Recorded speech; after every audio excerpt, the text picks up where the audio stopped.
Okay, everybody, happy Tuesday. Radio stations across the country, and we are here live at the Bitcoin.com studio, also live on Real America's Voice. Why is the Senate failing to confirm Trump's nominees? Now, of course, Democrats are largely to blame for this. Republicans can do more. Joining us now is a great man, someone who made time to come on the program, and I was guest hosting on Fox and Friends weekend, and I greatly appreciate it. Senator Mark Wayne Mullen from Oklahoma. Senator, great to see you. As you know, I'm a little fired up about this. This is something that I'm losing patience because I have 10, 12, 15 friends that are waiting to get confirmed. People like Sarah Rogers at Department of State, people like Brent Bozell, ambassadors. And so, Senator, I'm going to give you the first opening here, and this is not a criticism of you at all, Senator. Sure. I'm just expressing the rage of the audience. So please, first, Senator, build out the current plan, and we'll go from there. Senator Mark Wayne Mullen. So let me walk through what's happening. First of all, I think the context is important. First of all, this time in Trump 45, we only had 55 confirmed nominees. We have 108 right now. Thune said at the beginning of his leadership of the Senate, he said the Democrats can either work with us and we can do it the easy way, or we can do it the hard way, which is why we've been in D.C. voting on the floor more consecutive days than any time in the last 10 years, and we've cast more votes than any Senate in the last 35 years. But to say this, to put it also in context, out of 108 confirmations, the Democrats have filibustered 107 of them. That has never happened in the history of the President of the United States with his nominees, ever. And I spoke to the President in length about this weekend. He wasn't even aware of that. And the only nominee that they haven't filibustered is Marco Rubio. So they drag out the time, and the fastest we can get these nominees done is roughly 3.5 hours. And that's if the Democrats, they don't use any privilege motions or a motion to discharge or a privilege motion to recess. They don't ask for a quorum call. All those muddy it up every time they do that. And then at the same time, we have 55 nominees that have come out of committee and with bipartisan support. Now, there isn't any reason why we can't UC those, which when I say UC, a unanimous consent without even taking a vote, but because the Democrats are gumming the system up, it's put us at a serious disadvantage. So we are pushing as hard as we can underneath the circumstances, and we're dealing with really a time in the Senate that the Senate has never seen on nominees. I was literally, before I got on your show, talking to a Democrat about having a package because they don't want to be here in August. We as Republicans are willing to do whatever it takes. Yeah. And so they're actually talking now about negotiating a package on a certain number of bipartisan nominees. And I dealt with it all weekend long, dealing with my Democrat colleagues, dealing with the White House, dealing with the president, and dealing with Leader Thune. Well, and look, so here's my thing. And Senator, thank you for working on that. Number one, this is a great example of how Democrats always play hardball and we play softball. We did not do this to Biden's nominees because we want the country to run. We think, okay, and in some ways we feel better about ourselves when we do that. We're polite. We're very cautious. We don't want to, uproot a system. But the reason why I think this is getting so many people animated, myself included, is that it's now time for us to not take the kind of procedural high road or break tradition. But I'm not even talking about breaking tradition. Senator, you hit on this, and I think this is the only way that we need to proceed, which is, listen. In an instant, these families lost everything. The International Fellowship of Christians and Jews is on the ground to provide food and shelter and emergency supplies. An emergency gift of $45 will help thousands of elderly and families with desperately needed food. Her whole body is bruised and wounded, and it's very clear that Zelda is in no condition to find ways to get food. Food is critical, and so is shelter from attack. The Israeli government has asked the fellowship to urgently place 1,000 mobile bomb shelters. My friends, the destruction is unprecedented. Please act now. The Democrats, we know what they don't want. And in a negotiation, when you know breaking points, you can easily get to what you want. If you announced right now that you are going to have 18 to 20-hour vote-a-ramas all August, Senator, wouldn't you agree by day 3 the Democrats will be broken and they will basically give you guys what you want? Is that a plan that is being considered? Because the Democrats, they're not going to work all August, Senator. Well, so this is the dynamics behind this too. Keep in mind, during a vote-a-rama, we have to have a quorum call. There only requires one Democrat to be here. So every Republican would have to be here, one Democrat. So they could do this forever because they could just have one Republican. That Chris Murphy basically lives in the Capitol because he's auditioning for president. He would just stay here and rotate people in and out. So there's a way that they can work around that. They don't. I mean, what do they care if they miss a nominee vote? But the problem is that they were to call quorum call anytime during that time, and we couldn't produce 51 votes, which we have older members. That recess appointment, they could, or the recess, they could put us into recess for an indefinite amount of time. So because of the ridiculous rules that the Senate has, and it's mind blowing that what we have to deal with. We always have to be cautious on how we're moving, but I will tell you, I'll repeat this, Charlie. Well, Leader Thune has said this, we will do whatever it takes. So we're planning on pushing forward and staying here in August as long as we can put 51 votes on the floor. And because we have to have that, it takes all 51 of us Republicans. It can't take 49 of us because there's 4 that could bail and put us in a bad situation. Remember, the only time JD can cast a vote is if it's breaking a tie. So we have to have at least 50 here at all times. But we feel very confident that the Democrats will cave and they will start working on a package. Yes, because, that's the key. And this is a debate we had just a second ago, Charlie. I mean, I won't mention the Democrat's name, but on the elevator ride down here to my little hideaway, which is a cave, but on my way down here, I said, listen. You guys talk about the temperature being high and how much your constituents just despise Trump and you guys have to fight. The temperature could not have been any higher than it was in 21 when Biden was in office. And goes to your point. We still gave him 44 bipartisan nominees right before the August recess, which would be almost exactly to the same day right now. And I said, so don't tell me about your constituent base. Our base couldn't have been fired up more than any less than your constituent base, and we still did it. So these bipartisan, the 55 that we have, we ought to be able to work out a number that you guys are willing to accept. And so you're highlighting something. You're correct. That a vote-a-rama, they just need one person as a stand-in. And look, I'm glad we have the majority. You and I both know we got some octogenarians. They go to bed at 4 p.m., right? So that's true. It's not exactly – and just the way it is. Look, I'm glad we have Grassley, but, he's on farmer time. But here's the key, though. In every deliberative legislative body, the Democrats want something. They want something. They either want to have representation in an omnibus. They're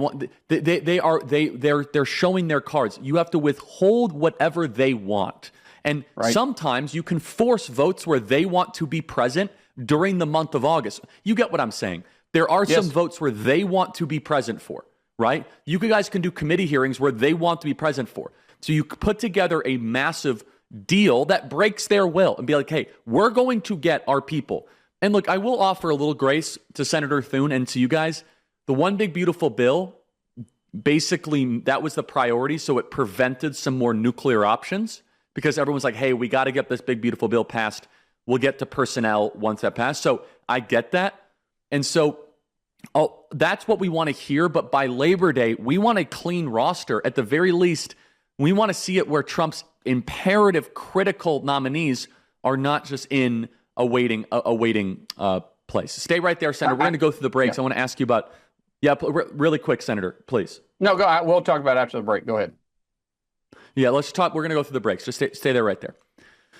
Email us, freedom@charliekirk.com. Go to relieffactor.com if you guys want to have Z-Factor. That is Z-Factor. It's a great supplement that can help you guys get to sleep easier. Relieffactor.com. That is relieffactor.com. Z-Factor helps you guys get to sleep and stay asleep. A lot of people have said that they have trouble sleeping. It is a chronic problem here in the West. Z-Factor uses a combination of 4 natural ingredients to help relax your mind so you fall asleep quicker. Once you are asleep, it helps you stay asleep. 100% drug-free, no groggy feeling when you wake up, and Z-Factor was developed by Relief Factor, so you can count on the science behind it. Go to relieffactor.com right now, pay $19.95 for only a 30-day supply, a 46% savings. Go to relieffactor.com, that is relieffactor.com, relieffactor.com. Email us, as always, freedom@charliekirk.com. We have such important positions that are unfilled, high-level ambassadorships that are unfilled, because the Democrats are filibustering, but it's time for the Republicans to now go nuclear, break the will, make life uncomfortable, turn off the air conditioning.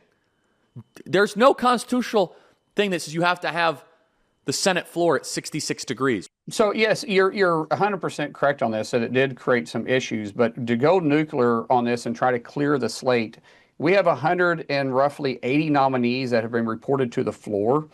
If we stayed in every single day and used all the floor time available, the most we could probably get done is about 3 a day, if that's possible. I don't even think that's even possible to get done. I think it's more realistic because it takes 3.5 hours per one. So 2 takes 7 hours. That's if there's no procedural motions between, which they will do procedural motions to slow the process down. We still couldn't get it clean slate. But we do work with the White House on the president's priorities. The president signs off on every single person that we put up here. Here's an option that we have talked about. And this is a nuclear option. This is just something we've talked about. Is essentially ending the debate time on all bipartisan nominees. So if they get reported out of committee with bipartisan, even if it's one Democrat that votes for them, that would eliminate the 2 hours, because no one can say that 2-hour debate or 30-hour debate has ever changed anybody's vote on the nominee. By the time it comes to the floor, we already know where the votes are at. It's just a timing thing. Of course. It is. That's exactly right. Yes. And so it's just a time for people to get their 5 minutes of fame on whatever catchy phrase they're going to have. This is every option is being talked about. At the leadership table, Leader Thune is looking at it a very aggressive approach. However, to change that rule, technically it takes 67 votes in the Senate to change a rule. So we're trying to look into what rule we can use to bypass that. The rules in the Senate you want to beat your head against the wall, because it's what holds up everything. It's what gums up everything. And these rules aren't constitutionally binding, but the vote is the way that it is set up. And so to break it, that's the process we find ourselves into. But I can't express it enough. We are doing everything we can to actually break their will, and I think we may actually be able to do it right now. And President Trump is talking to us every day about it.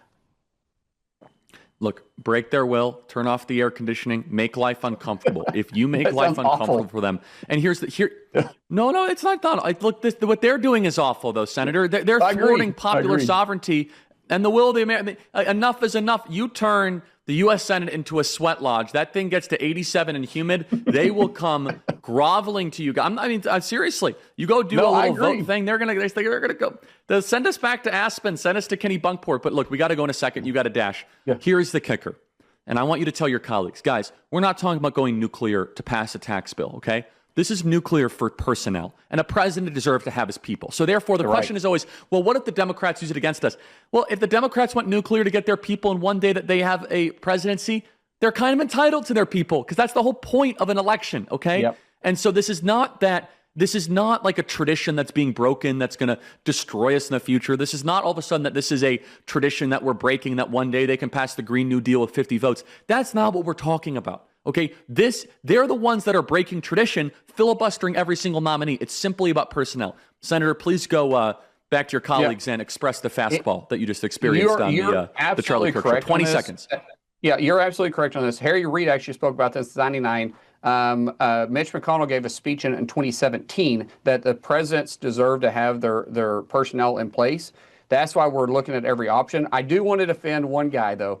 Chuck Grassley is not the problem. I love him to death. People. Chuck Grassley is the hardest working guy I know. I love Chuck Grassley, but you and I both know the bedtime's got to get fixed. Just to summarize what I was saying, though, with Senator Markwayne Mullin, is that at every corner and every single turn, it seems as if we are the ones that are polite and that we are procedural and we are guarding tradition. The Democrats, they don't care about any tradition. Now, we should be traditionalists because we're conservatives in our DNA. We like how things are. We don't want to change them. We don't want to be revolutionaries. I think that is a proper posture to have towards politics. Just overthrowing the table and constantly playing into a French or Russian Revolution mindset, that is not who we are. Edmund Burke wrote in the Reflections on the French Revolution about this, that we as conservatives must be prudent and we must be intentional anytime we are going to change laws or customs. But what we're talking about here is the Democrats have actually broken from tradition and that we are globbing onto tradition. Are we going to respond in kind? And I'm not joking about the air conditioning. Nowhere in the U.S. Constitution does it say, Amendment 19, Senate must have air conditioning. What I'm getting at the air conditioning is half joking, half reality. It's make the Democrats uncomfortable. They don't control the House. They don't control the Senate. They did not win the election. They got blown out. The popularity of the Democrat Party is at the lowest levels imaginable. I'm using this as an example of what kind of mindset it takes to win. And you know what? I bet if you actually turn out the air conditioning, they'd go to the media. Chuck Schumer would be complaining, and John Thune would say, the air conditioning comes on when we get our nominees. Time to play hardball. And I mean, look, there's some members of the U.S. Senate that would not exactly do well in a U.S. sauna called the U.S. Senate. And just so we're clear, if John Thune I'm not kidding with this. If he turned off the air conditioning, the base of MAGA would think this guy would be a hero. He'd think it'd be, and he would kind of do it somewhat half-heartedly, but kind of jokingly, like, don't be too serious about it if you're Thune. Be like, hey, air conditioning. The founders didn't have air conditioning when they wrote the Declaration of Independence. There was no air conditioning in Independence Hall. So if you guys want to filibuster every single one, you guys want to go through every single one of these people, then we are going to turn this into a Swedish sweat lodge. And boy, I don't know about you, but I do not want to see Dick Durbin in a Swedish sweat lodge. That alone, the visuals of Dick Durbin in a Swedish sweat lodge. Look, the point is this, is that if you're going to try to appeal to the Democrats' virtue or higher calling, they don't have a higher calling. They don't want to see the border secure. They don't love the United States of America. They're at war against the American Republic. There is no appealing to their higher angels. There are no higher angels. There's only the lower demons of the Democrat Party. That's all it is. They are in the trenches of the scum rats of politics. We know this, okay? So why are we trying to persuade and we're trying to create a deal? Break their will. They are taking the United States hostage. This is an active hostage political situation happening in the U.S. Senate. And so how do you negotiate with hostage takers? Do you say, well, Chuck Schumer, can you please allow 20 more nominees to get through? Go hardball. Come up with 10 things. Cutting the air conditioning, stripping them off committees. And look, I like the language I'm hearing from Thune. I like the language I'm hearing from Markwayne Mullin. And one of the things I don't like is when they say, we've confirmed more nominees than any time. That is not applicable. Back in 2017, we had Russiagate, we had Bob Mueller, we failed on the healthcare vote, and Donald Trump was a surprise victor in 2016. The country was profoundly more left-wing in 2016 than it is today. That is a low bar. So don't all of a sudden act as if, well, we're really accomplishing because we're beating what we happened in 1.0. Okay, that was like a minimum threshold back in Trump 1.0. Minimum standard threshold. Here is John. It's a long clip. I don't have time to play it. John Thune is basically saying, these are guys, by the way, they get in. What is the Senate work schedule? The Senate work schedule is you get in on Tuesday afternoon and you leave Thursday at lunch. How many of you in this audience would be able to feed a family, be able to pay a bill, be able to fulfill your mortgage obligation if you worked from Tuesday afternoon to Thursday at lunch. So what they need to do is announce an all August work campaign. We're going to go every single day, and we are going to go every vote, and there will be no air conditioning, Democrats. It's going to become uncomfortable. And then, if you want your comfort back, if you want to go do your fundraisers in Napa Valley, if you want to go to French Laundry alongside Gavin Newsom, if you guys want to go to Aspen and Kenny Bunkport and Jackson Hole, and you guys want to be able to go to the Yellowstone Club amongst all the ruling class members that you guys pander to, if you want to go rub elbows and sip champagne amongst the oligarchs of American society, we will release you if you let us have Trump's people. If. Until then, there will be no air conditioning. There will be no bottles of water. Well, there might be bottles of water. That's a little cruel. But we're going to make this uncomfortable for the Democrats because we are in charge and we won the election and Chuck Schumer did not.